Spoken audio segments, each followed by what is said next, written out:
Part 2. Suddenly, September heard a tweet tweet just behind her ear. হঠাৎ করে September শুনতে পেল তার ঠিক কানের পিছন থেকে একটা কিচিরমিচির শব্দ। The bird had come in quietly. পাখিটা নিঃশব্দে এসেছে। September felt her heart go thump thump against her chest. সেপ্টেম্বরের তখন মনে হলো তার বুক ধরধর করছে। And she made up her mind to take no more risks. এবং সে মনস্থির করেই ফেলল যে সে আর কোনো ঝুঁকি নেবে না। She put up her hand and took hold of the bird. সে তার হাত বাড়িয়ে দিল এবং পাখিটাকে ধরে ফেলল। The bird was quite used to this. পাখিটা এটাতে অভ্যস্ত ছিল, অর্থাৎ সেপ্টেম্বর ওকে প্রায়ই হাতে করে ধরত। So he suspected nothing. আর সেই জন্যই সে কিছু সন্দেহ করল না। He was surprised when she carried him to the cage, put him in and shut the door on him. কিন্তু সে একটু অবাক হলো যখন সেপ্টেম্বর তাকে খাঁচার কাছে নিয়ে গেল, খাঁচার ভেতর ঢুকিয়ে দিল এবং প্রায় তার মুখের ওপরেই খাঁচার দরজা বন্ধ করে দিল। He hopped up on the ivory perch and shed.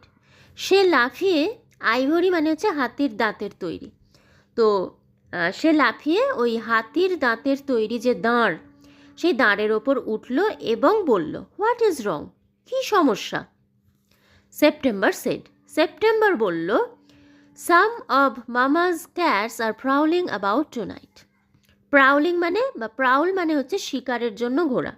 তো সেপ্টেম্বর বলছে যে আমার মায়ের কয়েকটা বেড়াল আছে, তারা আজ রাতে শিকারের জন্য ঘুরবে প্রাসাদে। And I think you are much safer out here. আর আমার মনে হয় তুমি এখানে অনেক বেশি নিরাপদে থাকবে। Well, just for this once I don't mind, said the little bird. তখন ছোট্ট পাখিটা বলল, আচ্ছা ঠিক আছে, এই একবারের জন্য আমি কিছু মনে করছি না। So long as you let me out in the morning. যেহেতু তুমি কালকে সকালেই আমাকে ছেড়ে দেবে। He ate a very good supper. সে খুব ভালোভাবেই রাতের খাবার খেলো। And began to sing. এবং গান গাইতে আরম্ভ করলো। But in the middle of his song he stopped. কিন্তু গানের মাঝখানে সে থেমে গেল। I don't know what the matter with me is, he said, but I don't feel like singing tonight.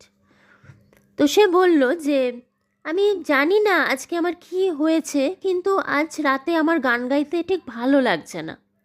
Very well, said September, go to sleep instead.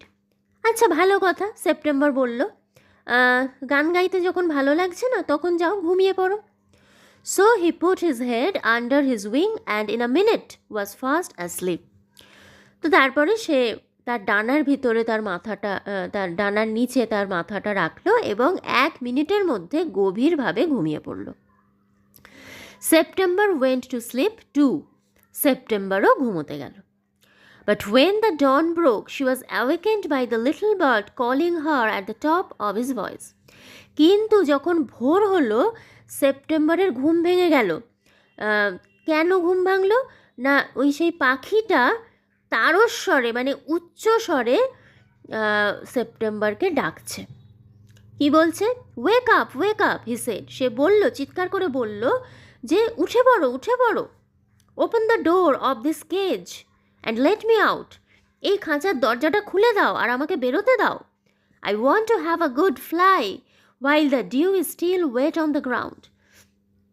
আমি মনের আশ মিটিয়ে উঠতে চাই যখন মাটি শিশিরে ভিজে থাকবে। মানে ভোরবেলা তো, এখনও মাটি শিশির, সারা রাত ধরে শিশির পড়েছে, তো তার জন্য মাটি ভিজে আছে। তো এইটা দেখার জন্য সে উড়ে যেতে চায়।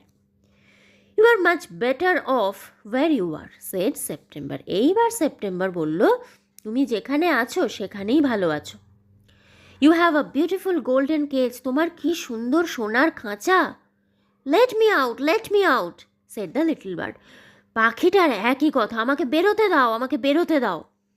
You will have 3 meals a day, তুমি দিনে 3 বার তোমাকে খাবার দেওয়া হবে। You will have nothing to worry you from morning till night. বলছে যে সকাল থেকে রাত পর্যন্ত তোমার কোনো ভাবনা থাকবে না, চিন্তা থাকবে না। And you can sing to your heart's content. আর চিন্তা ভাবনা যখন থাকবে না, তখন তুমি কি করতে পারবে? প্রাণ ভরে তুমি মনের তৃপ্তি করে তুমি গান গাইতে পারবে। The little bird tried to sleep through the birds of the cage. কিন্তু পাখিটার কানে কোনো কথাই গেল না। সোনার খাঁচা, দিনের মধ্যে 3বার সে খেতে পাবে, তার কোনো নিজের জন্য কোনো চিন্তা করতে হবে না, এসব তার কাছে কোনো কিছুটাই ম্যাটার করে না। তার কাছে একটা জিনিসই ম্যাটার করে, সেটা কি? সেটা হচ্ছে ফ্রিডম, অর্থাৎ স্বাধীনতা। সে স্বাধীনভাবে আকাশে সে উড়ে বেড়াতে চায়, স্বাধীনভাবে সে প্রকৃতির মাঝে থাকতে চায়। এই খাঁচার ভিতর সে যতই তার খাবার, ভালো থাকার জায়গা সব কিছু হোক, কিন্তু সে তার ওই স্বাধীনতার কাছে কিন্তু এই সব কিছু খুব ফিকে লাগছে তার। তো সেই কারণেই তার কানে কোনো কথাই গেল না, সে এসব কোনো কথা বুঝতে চাইছে না। সে কি করছে? সে ওই যে খাঁচার যে গরাদ, হ্যাঁ, অ্যাকচুয়ালি ওকে হিসেব মতো জেলখানার মধ্যে যেন ভরে দেওয়া হয়েছে। তো জেলখানার যে গরাদ, এখানে খাঁচার যে তারগুলো, সেটা ওই জেলখানার গরাদেরই মতো। তো সেই গরাদের মধ্যে দিয়ে সে বেরিয়ে, দুটো গরাদের মাঝখানে যে ফাঁকটা থাকে, সেই ফাঁকটার মাঝখান দিয়ে সে বেরিয়ে যাওয়ার চেষ্টা করলো, বাট হি কুডন্ট। কিন্তু সে পারল না। হি bit against the door but of course he couldn't open it. এরপর সে দরজায় ধাক্কা মারতে শুরু করলো, কিন্তু অবশ্যই সে সেই দরজা ধাক্কা মেরে খুলতে পারলো না। হি began to cry again. তারপর সে আবারও চিৎকার করতে শুরু করলো, let me out, let me out. একই কথা, আমাকে বেরোতে দাও। I have only put you in the cage because I'm so fond of you, said Princess September. তখন প্রিন্সেস সেপ্টেম্বর বলল যে আমি যে তোমাকে খাঁচায় রেখেছি তার একমাত্র কারণ হচ্ছে আমি তোমাকে ভীষণ ভালোবাসি। But the little bird stood in the corner of his cage. কিন্তু পাখিটা এখন সে কী করছে? দেখছে তো বেরোতে সে কোনোভাবেই পারবে না। তখন সে খাঁচার এক কোণে দাঁড়িয়ে আছে সিটিয়ে, looking out at the blue sky, নীল আকাশের দিকে তাকিয়ে। অর্থাৎ কাল পর্যন্ত সেই নীল আকাশে নিজের ইচ্ছে মতো স্বাধীনভাবে উড়ে বেরিয়েছে, আর আজকে সে একটা তার জায়গায়, যে এই যে আকাশ এন্ডলেস, এর কোনো শেষ নেই, সেইখানে যার জায়গা, সেখানে তাকে একটা ছোট্ট খাঁচার মধ্যে বন্ধ করে রাখা হয়েছে। তো সে সেই নীল আকাশের দিকে তাকিয়ে খাঁচার এক কোণায় দাঁড়িয়ে রইল। অ্যান্ড নেভার স্যাং আ নোট, এবং আর গানের একটা কলিও তার গলা দিয়ে বেরোলো না।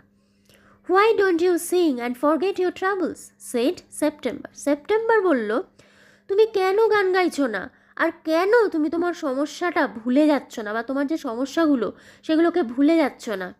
How can I sing, answered the bird. পাখিটা বলল, উত্তর দিল যে আমি কিভাবে গান গাইব। I want two C the trees, আমি গাছ দেখতে চাই। অ্যান্ড দ্য লেক, হ্রদটাকে দেখতে চাই। And the green rice growing in the fields, এবং বিশাল ক্ষেতে, চাষের জমিতে ধানের গাছ হয়ে আছে, সবুজ ধানের যে গাছ, সেইগুলোকে আমি দেখতে চাই। তো সেইগুলোকে না আমি যদি দেখতে পাই, তাহলে আমি কিভাবে গান গাইব। If that's all you want I'll take you for a walk, said September. তখন সেপ্টেম্বর বলল, আচ্ছা তুমি যদি এগুলোই চাও, তাহলে আমি তোমাকে সেই সমস্ত জায়গায় হেঁটে তোমাকে আমি নিয়ে যাব, বা তোমাকে আমি সেইখানে ঘুরতে বা বেড়াতে নিয়ে যাব, যাতে তোমার যা যা জিনিস পছন্দ সেগুলো তুমি দেখতে পাও। তো এখানেই পার্ট 2 শেষ হলো।